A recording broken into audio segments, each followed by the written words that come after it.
kong istorya bahin sa akong ipadayag na ako karong gabi. Tuguti lang ako pagtawag kang Alan Peter Cayetano kay mularga na siya. Ngay kay sunan ko, dili na mo makakita o pinagkatarong nga tao nga dili yun politiko sa Senado.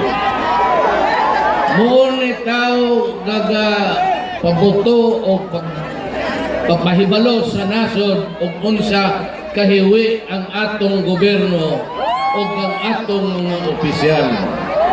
O wala si Alan Peter Cayetano, dili yun mo mahibalo o pilay bilyon nga bilyon nga gikawat ni Binay sa iyang gobyerno sa Makati.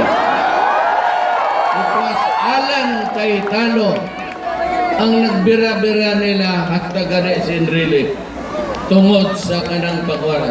Si Enrile na preso po. Mura ni tao nga dili mo respeto o kauban niya basta iwi. Siya rin kapapriso, walay lain, walay Ches Escudero, walay Trillanes, puro hinambog lang na. Ang nagpapriso kang Binay, siya. Nganong mangita pamumugtarong nga tao, nga kaning tawhana tarong magyod. Usaray iyang asawa, buoy kaayo.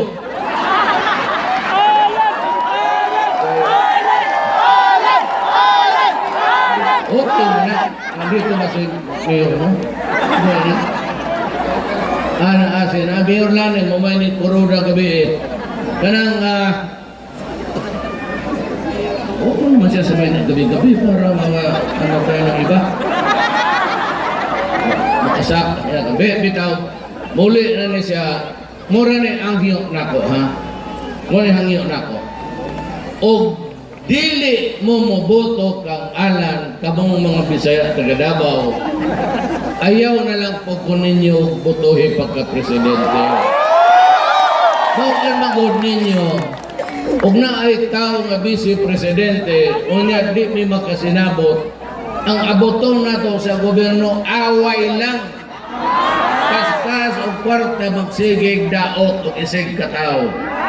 O niya kung dili si Alan Peter ang akong vice-presidente, ang kanang ako mapares nga di dako kapartido, wala na'y buhaton kung dili planuhon ko unsaon ko pagpapatay nila. Bagay ako po siyang giingnan, ngayon kaguol senador, kay mapildi ko niya mudaog ka, ako'y bahala pagpapatay sa presidente. Anak mo lang na, utok lang na. Kanang mularga na siya, so akong hangyo, bitaw tinuod. Kaya siya manggod ang hangyo, maing laki, bright, abogado, maghamit na ko siya sa kabinete. Ang ako kanang tanaw niya, mura o, kung daog siya, kwaon na ko siya, muy atong foreign secretary. Unang magunit ang praktik na problema kanit atong mga pagbagay sa ubang lugar. Kaya niya na. So muna nga tagain na kodaan ninyo o Secretary of Foreign Affairs ang atong sunod nga mainlaki bright. Kanang uban, masabi ni Pao anang yawa. Bright. Alan Peter Cayetano.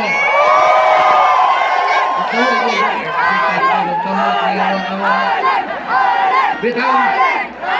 Tuhan ninyo, Bili. Network mo yan. Takutin mo lang yan.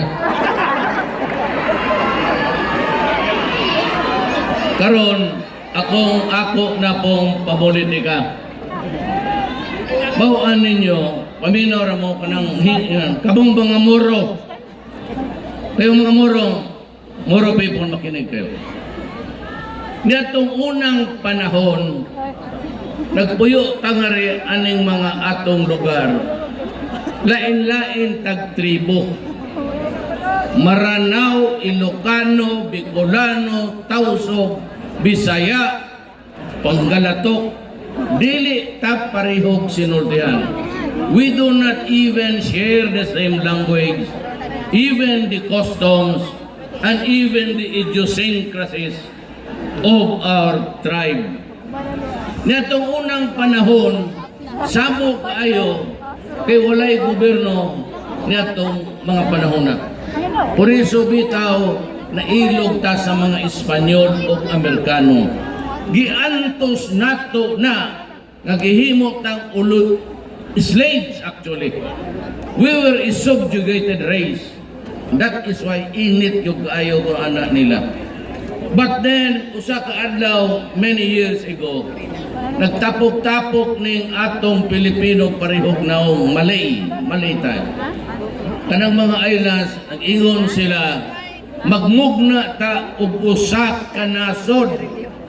Basig dili ta parehog sinultihan, basig ang atong tribo lain-lain og mga batasan, basig ang atong sinultihan di ta magkasinabot, pero kay daghan na ta dug-urang atong mga isla, magmugna ta og usa ka nasod.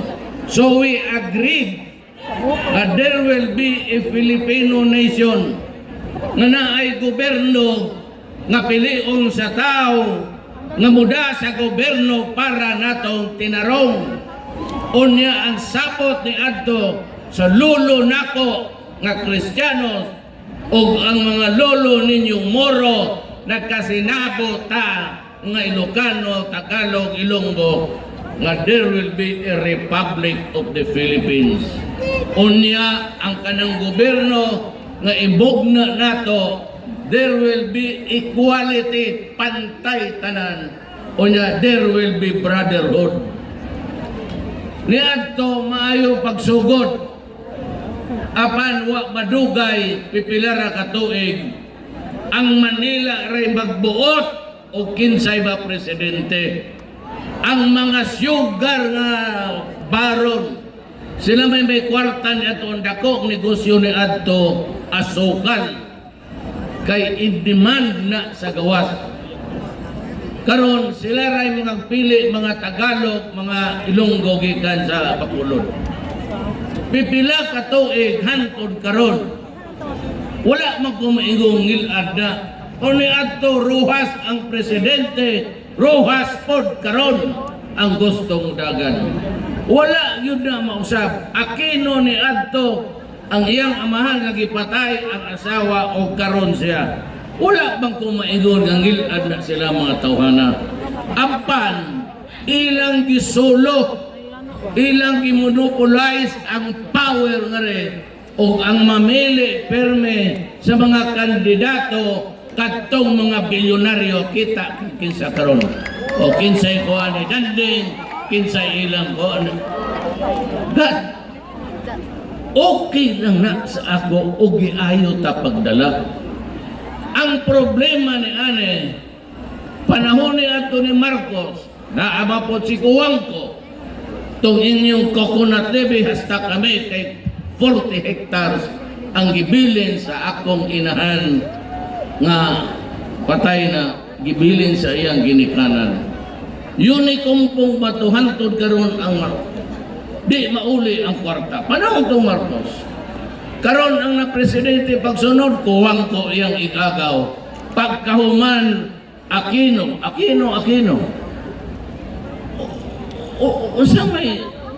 Usa may birtud nila nga kada gobyerno kita daog-daogon. Ang kwarta ilang usik-usikan. Kitang tanan ang basta mo palit ka di resibo ipadana sa Manila. Ang among mayor, ang among bugtong nga makita ang kanarang sa mihoras diha sa yuta. Apan dili way mayor nga magsigit pataas anang mihoras kay nahibaw mi ang mga tao dili makabayad. Por iso wa kay kita nga balay nga rin nga gisubasta kay wa makabayad ang tag-iya. unsa may kwaon mo sa squatter. Ayaw mo ka insulto.